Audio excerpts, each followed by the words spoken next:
네, 감사합니다. 울산교회 오신 여러분들을 주님의 이름으로 환영합니다.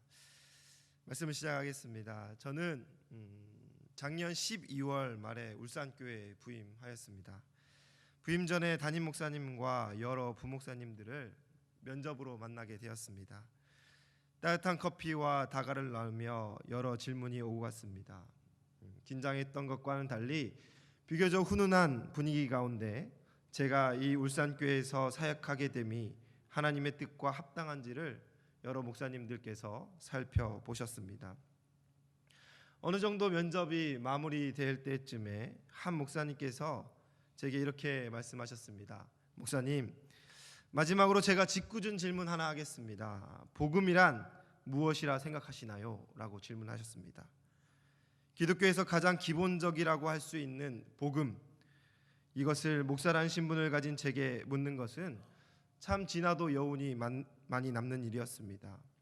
너무 쉬운 질문이어서 많은 목사님들 앞에 청산유수로 대답할 기회를 준 것인지, 아니면 기본적인 것조차 대답하지 못할 사람은 아닌가 확인하고 싶어서 그런지는 알 수 없지만, 지금 제가 여기 서 있는 것을 보니 아마 틀린 대답을 한 것 같지는 않습니다.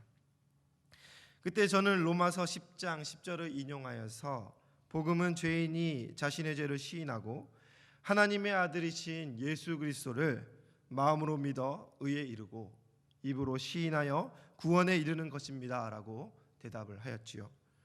이처럼 복음이라는 것은 이렇게 간단히 정의할 수 있는 것이기도 하며, 또 이 가을에 10번의 집회 8명의 강사가 설교를 다 해도 다 말하지 못하는 것이 복음입니다. 복음은 기본적으로 죄인을 구원하고 죽음에 이르는 인생을 영원한 생명에 이르게 하는 것이지요.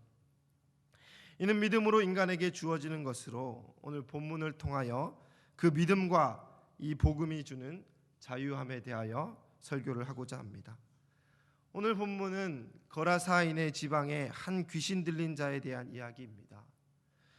이곳은 본래 이스라엘의 영토였지만 당시에는 이방인들이 거주하는 것으로 이스라엘 사람들에게 잊혀지고 부정하다 여겨지는 땅이었습니다. 그런데 왜 예수님께서 오늘 이 땅에 거하셨을까요? 오늘 본문의 이전 상황을 보면 예수님께서 바다 건너에서 이와 같이 말씀하셨습니다. 4장 35절인 말하기를 그날 저물 때에 제자들에게 이르시되 우리가 저편으로 건너가자 하시니 라고 했어요.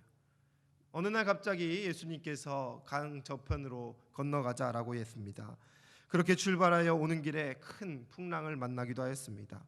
그리고 오늘 본문 뒷부분을 보면 5장 21절에 이르기를 예수께서 배에 타시고 다시 맞은편으로 건너가시니 큰 무리가 그에게로 모여들거늘 이에 바닷가에 계시더니 라고 기록되어 있습니다. 제가 굳이 이 전후 상황을 여러분들에게 설명드리는 이유는 예수님께서 이곳에 오신 목적이 오직 이 귀신 들린 한 사람을 만나기 위함이라는 것을 강조하기 위함이라는 것입니다. 다른 이유가 있었던 것이 아닙니다. 어떤 것을 지나기 위하여 이곳에 오신 것이 아니라 바다를 건너 이 한 사람을 만나시고 또 바로 돌아가셨다라는 것입니다. 전도를 하다 보면 저에게 이렇게 말씀하시는 분들이 계십니다. 나 같은 사람이 예수님을 뭐라 믿냐? 예수님이 나 어떻게 날 알고 사랑하냐? 이런 말씀들을 하십니다. 예수님이 진짜 하나님의 아들이시라면 높으신 분인데 세상의 많은 사람들 가운데 자기와 같은 사람과 관계할 이유가 무엇이냐고 그렇게 이야기하는 분들이 계시지요. 하긴 살면서 대통령님도 한번 보기 어려운데 하나님의 아들이신 예수님께서 친히 찾아오신다는 것은 사실 상식적이지 않습니다. 하지만 오늘 본문은 그가 찾으시는 한 사람을 위해 바다를 건너시고 풍랑 만나는 것을 개념치 않으셨으며 그 지역의 이스라엘 사람들이 부정하다 여기든 상관하지 않으시며 그를 만나주신 분이 바로 우리 예수님이라는 것을 이야기해 주고 있습니다. 심지어 그 사람이 청한 것이 아닙니다. 그 사람들이 제발 와달라 부탁한 것도 아닙니다. 오늘 예수님께서 그 한 사람을 친히 만나 주시러 오셨던 것처럼 오늘도 예수님은 이와 같이 그의 자녀될 영혼을 찾고 계시다는 것이지요. 그 한 사람이 오늘 초청받으신 바로 여러분들 되시기를 주님의 이름으로 축원합니다. 본문에서 가장 먼저 눈에 띄는 것이 무엇일까요? 바로 귀신 들린 자입니다. 성경에서 귀신은 보통 사람의 영혼을 사로잡아 그 사람을 통제하는 모습으로 나타납니다. 사단 그 자신이거나 그가 부리는 영적 존재이지요. 성경은 그의 존재에 대해 자세히 설명을 하진 않지만 분명히 존재함을 우리에게 이야기해 줍니다. 예수께서 그에게 다가서자 귀신이 예수님께 달려왔습니다. 성경은 이를 달려와 절하며 라고 연속적으로 표현하였는데 사실 절하기 위해 달려온 것은 아닙니다. 예수님께 처음에는 공격적으로 달려온 이미지를 떠올리는 것이 좀 더 정확합니다. 귀신은 그 사람을 결박하면서 오랜 시간 동안 승리감에 도취되었습니다. 사람을 갖고 노니까 재미가 있는 것이죠. 사람을 결박하니까 자신의 힘이 얼마나 대단한가 자아도취했다는 것입니다. 아마 처음에는 예수님도 굴복시킬 수 있으리라는 자신감이 있었지만 이는 엄청난 착각이었습니다. 달려들어보니 예수님은 자신이 엄습할 수 있는 존재가 아닌 것을 금세 알게 되었습니다. 그래야 엎드려 절하게 된 것이지요. 8절 말씀에 이르기를 이는 예수께서 이미 그에게 이르시기를 더러운 귀신아 그 사람에게서 나오라 하셨음이라 라고 기록되어 있습니다. 이 말씀 앞에 귀신은 결코 대적할 수 없는 권위와 능력이 우리 예수님께 있음을 깨닫게 되었습니다. 이 귀신이라는 존재가 바라보는 예수님의 관점에 한번 주목해 볼 필요가 있습니다. 귀신은 예수님이 누구인지를 정확하게 잘 알고 있습니다. 예수님을 향하여 이르기를 지극히 높으신 하나님의 아들 예수여 라고 고백하였습니다. 당시의 제자들도 이런 고백을 하지 못했는데 이상하게도 귀신이라는 자가 예수님을 부르어 이르기를 지극히 높으신 하나님의 아들 예수여 라고 말하고 있습니다. 마태복음에서는 당신의 때가 이르지 않았다라는 말도 합니다. 예수님께서 이 땅에 왜 오셨는지도 알고 있었던 것 같습니다.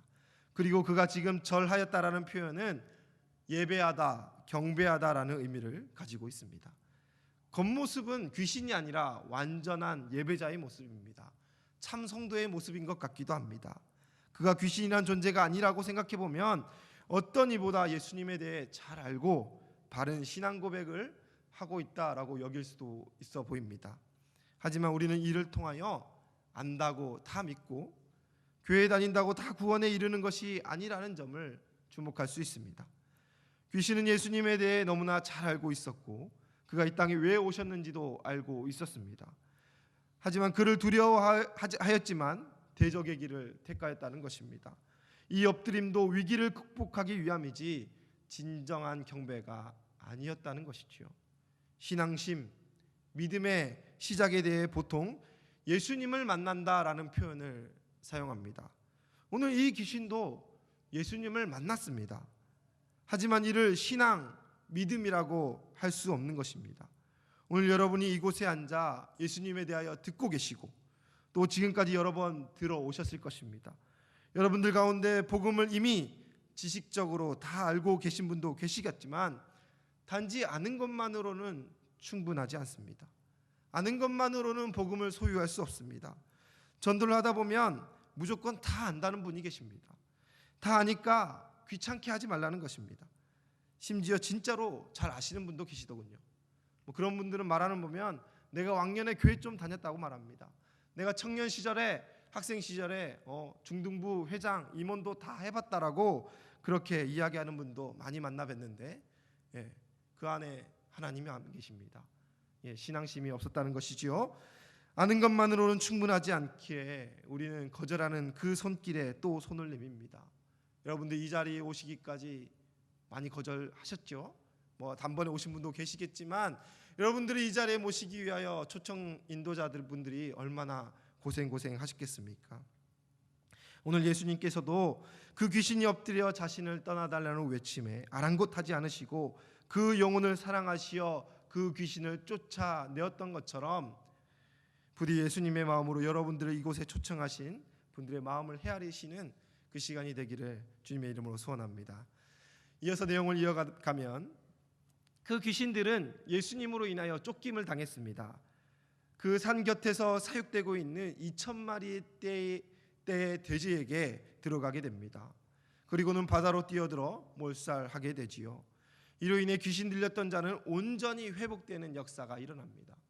제가 오늘 여러분들에게 말씀드리고 싶은 것은 귀신이 떠나가는 기적에 대해 설명하고 싶은 것이 아닙니다.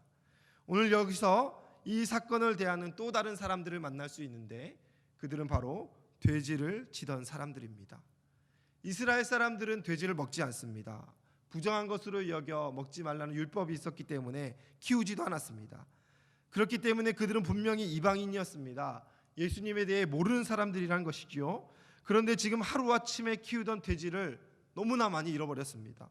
억울할 만도 합니다. 요즘 시가로 생각하면 엄청난 재산을 잃어버린 것입니다. 그런데 그들은 동시에 예수님을 만났습니다. 귀신 들렸던 사람이 온전해지는 기적을 경험하였습니다. 어쩌면 그들의 인생에서 가장 큰 전환점을 맞이할 수 있는 순간입니다. 그 마을 사람들은 이전에 귀신 들린 자를 필사적으로 결박하려 노력하였습니다. 쇠사슬로 통제함으로 마을에 피해가 없도록 노력하던 자들이었습니다. 자신들의 노력에도 제어가 되지 않던 이를 예수님이 깨끗하게 하셨고 그 나간 귀신이 돼지에게 들어가 몰살당하는 권능의 역사를 눈으로 확인하게 되었다는 것입니다. 그들은 비록 재산을 잃어버렸지만 더 큰 것을 보았습니다. 능력의 예수님, 그리고 구원받은 한 사람의 인생을 보았으며 이방인으로 살며 어렴풋이 듣기만 했던 메시아에 대하여 이 땅에 오신 그 증거를 경험하게 되었다는 것입니다. 예수님께서 하나님의 아들이심을 확신할 수 있는 증거를 어떤 그 누구보다, 예수님을 따르는 어떤 그 제자들보다 확실하게 볼 수 있는 좋은 기회를 잡게 되었다는 것입니다. 그런데 그들의 반응이 어떠하였습니까? 그들이 예수님을 보고 와, 이제 우리의 인생이 예수님으로 인해 바뀌었다, 나는 이제 예수님을 따라야겠다라고 하였습니까? 그렇지 아니하였다는 것이지요. 딱 두 가지였습니다. 바로 두려움과 놀랍게 여기는 것, 그것 말고는 없었습니다. 그리고 귀신 들렸던 자와 그 일을 목격한 이들이 그 지방의 사람들에게 이 일을 알렸을 때 그 지방 사람들이 뭐라 얘기했냐면 17절입니다. 그들이 예수께 그 지방에서 떠나시기를 간구하더라 라고 했습니다. 이상합니다. 그 지방에 골칫거리였던, 귀신 들려서 밤새 소리 지르고 쇠사슬로도 결박되지 않고 무덤가에서 무섭게 그 마을에 횡포를 놓았던 사람이 온전해지는 경험을 하였고, 그 귀신을 쫓아냈던 예수님께서 그들과 함께 하였는데 예수님을 환대하고 환영하며 식사하며 어찌 그런 일을 행했는지 궁금치 아니하고 그들이 이르기를 무엇이라 했습니까? 그 지방에서 떠나시기를 간구하더라라고 했습니다. 왜 그렇습니까? 왜 예수님을 환영하지 않았을까요? 왜 영접하고 하지 않고 떠나길 간구하고 있습니까? 오늘 초청되신 이웃 여러분, 혹시 여러분의 모습이 아닐까 싶습니다. 여러분들은 아니라 할 수 있죠. 아니, 목사 양반, 저 사람들은 그래도 예수님을 눈으로 보았고 놀라운 일도 봤으니 같다라고 볼 수 없다, 나도 그런 기적 보면 예수님 잘 믿겠다라고 하실 수 있겠지만, 예수님을 육안으로 보고 그 이적을 경험하는 것이 중요한 것이 아닙니다. 성경에 수많은 이적이 있습니다. 그 일로 수많은 무리들이 예수님을 따르지만 이적과 기적이 멈추면 가장 먼저 돌아서는 것이 바로 그 무리들이었습니다. 예수님은 기적으로 만나는 것이 아닙니다. 복음은 놀라운 일을 경험했다고 소유할 수 있는 것이 아닙니다. 이 지방 사람들은 예수님을 환영하기는커녕 귀신을 쫓아낼 수 있는 분과 함께 있기보다 인간을 포로로 잡고 짐승들을 멸하는 악한 세력과 함께 있는 것이 더 익숙한 자들이었다는 것입니다. 왜냐하면 그들도 결박된 사람들이었기 때문입니다.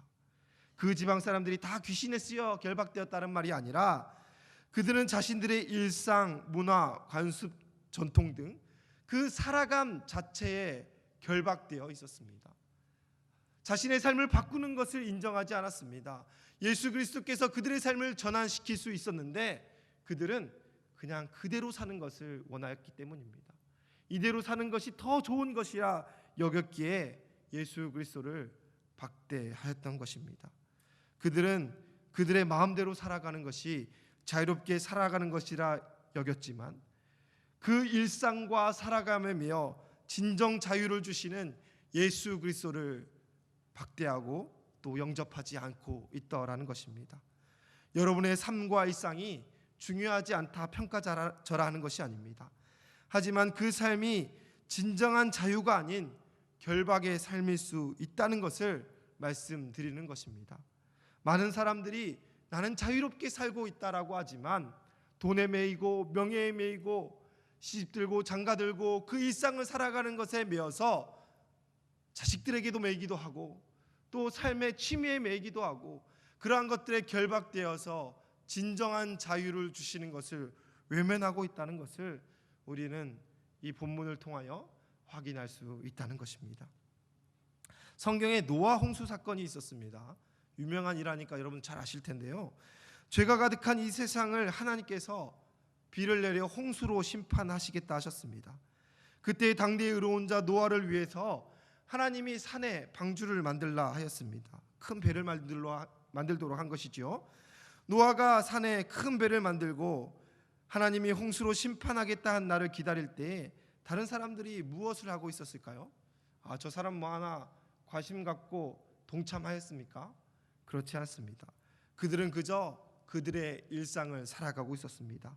마태복음 24장 38절 39절은 말하기를 홍수 전에 노아가 방주에 들어서던 날까지 사람들이 먹고 마시고 장가들고 시집가고 있으면서 홍수가 나서 그들을 다 멸하기까지 깨닫지 못하였으니 인자의 인함도 이와 같으리라. 여러분들 가운데 오늘 여기 처음 오신 분도 계실 것이고 울산교회 초청잔치 때마다 오시는 분도 계실 것입니다. 매번 초청잔치를 통하여 울산교회는 복음을 외칩니다. 또 이웃에게 가족에게 초청잔치가 아니더라도 할 수 있는 대로 이 복음을 전합니다. 그때 돌아오는 반응의 대다수가 오늘 이와 같습니다. 너무 바쁘다는 것입니다. 나중에 가겠다는 것입니다. 지금은 너무너무 바빠서 할 수 없다는 것입니다. 노아 홍수 전에 먹고 마시고 장가들고 시집가는 일들에 매여서 교회에 한번 나오는 일들이 너무나 힘들다라는 것이죠.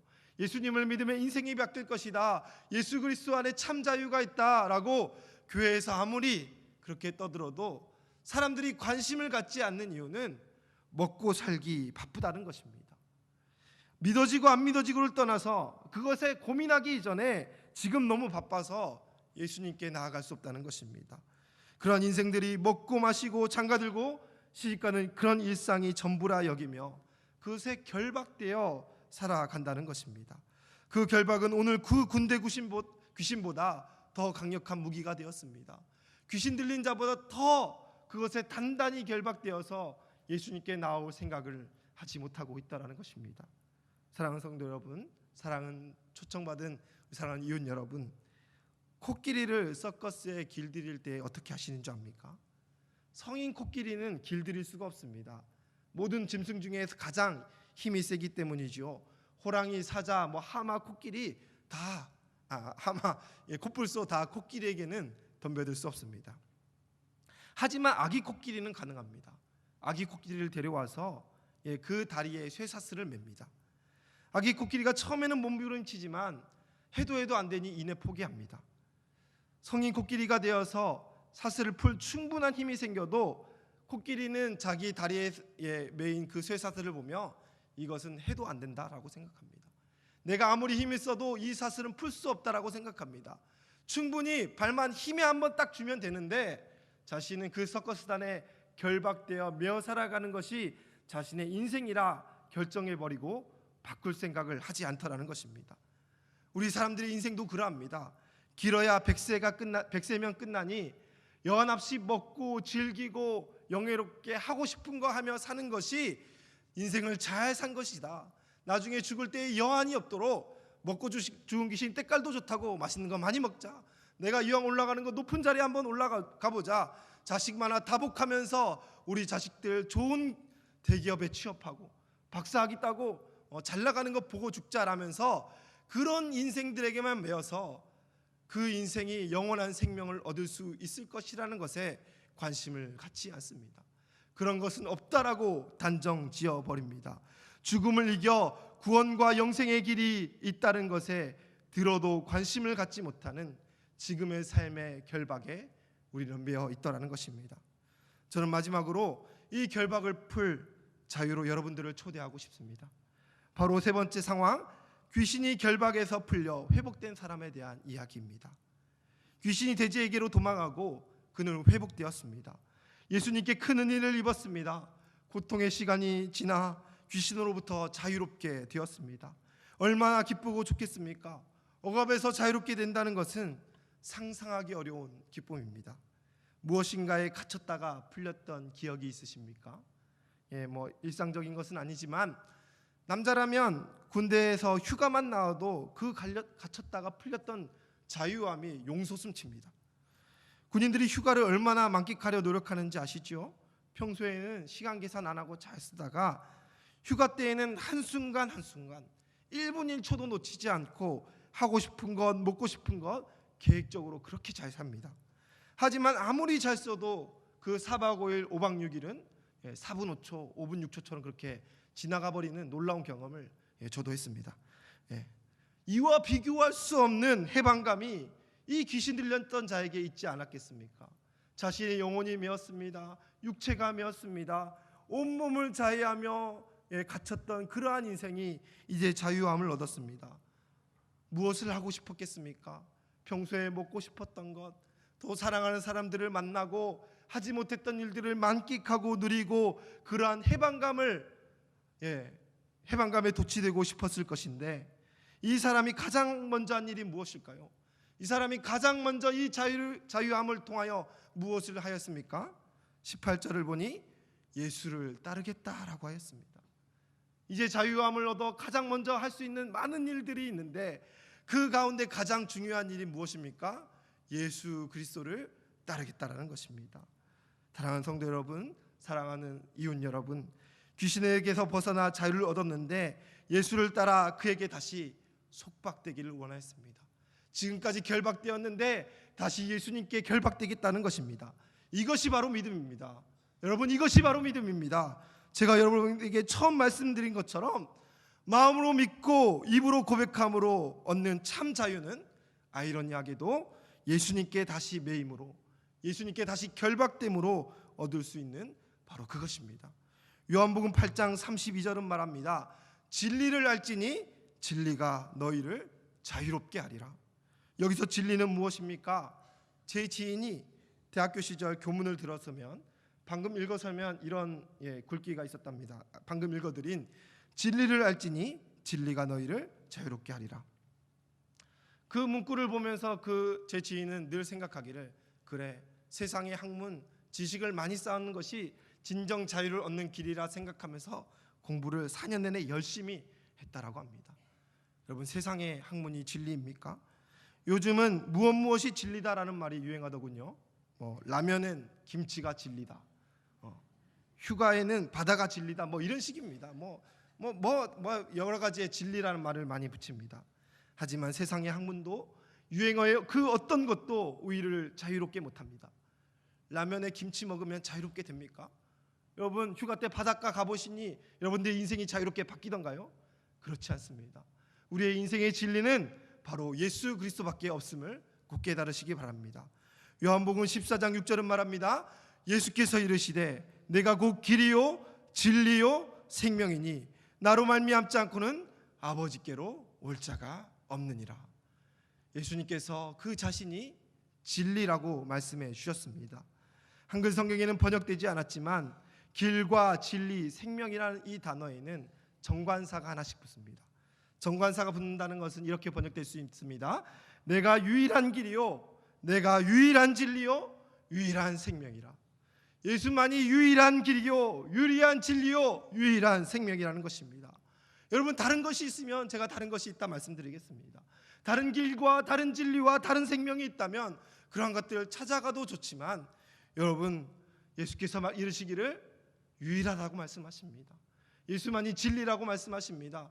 여러분들이 그 속박에서 풀리고 일상 그 먹고 마시고 살아가는 그 일들의 결박을 푸는 유일한 길은 바로 진리이신 예수 그리스도 단 한 분밖에 없다는 사실을 여러분들 꼭 깨달으시길 소원합니다.